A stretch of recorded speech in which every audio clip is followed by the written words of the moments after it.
झालरे के अंदर में बरसों से समस्या बनी हुई है। झालरे की जो सामने की दीवार है, इसके अंदर में नालियों का गंदा पानी आता है। कई बार दरगाह कमेटी से इसकी कंप्लेंट और इसकी दरखास्तें दे चुके हैं, मगर दरगाह कमेटी इसकी ओर ध्यान नहीं देती है। जबकि दरगाह कमेटी जो है अपनी विरासत, अपनी प्रॉपर्टी और अपनी जगह का दावा करती है। नगर परिषद से इसकी कंप्लेंट की जाती है तो नगर परिषद बोलती है कि दरगाह कमेटी की संपत्ति है, दरगाह कमेटी इसका देखभाल करती है। दरगाह कमेटी से कई बार इसके लिए दरखास्तें दी गई, मगर दरगाह कमेटी इसका ध्यान नहीं करती है। दरगाह कमेटी के उसके सामने जो पेड़ लगे हुए हैं उसके ऊपर में भी बोला गया, मगर इसके ऊपर में भी कोई ध्यान नहीं दिया गया।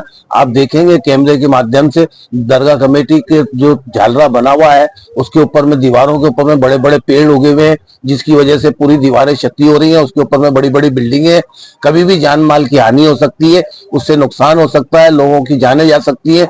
मगर दरगाह कमेटी का कई मरतबा इसके ऊपर में ध्यान देने की इच्छा जाहिर की गई, मगर दरगाह कमेटी इसके ऊपर में ध्यान नहीं देती है। दरगाह कमेटी सिर्फ इसका पानी लेने के इस्तेमाल करती है, जो कि दरगाह गेस्ट हाउस के अंदर में जायरीनों की सहूलियत के लिए अंदर जाता है। दरगाह शरीफ के अंदर में जो जायरीन ठहरते हैं उसके वजू वगैरह के लिए पानी इस्तेमाल कम होता है, उससे ज्यादा पानी दरगाह कमेटी के गेस्ट हाउस के अंदर में जाता है। मगर दरगाह कमेटी कभी भी झाले की तरफ ध्यान नहीं देती है। झाले की दीवार कभी भी क्षतिग्रस्त हो सकती है, इससे जान माल की हानि हो सकती है।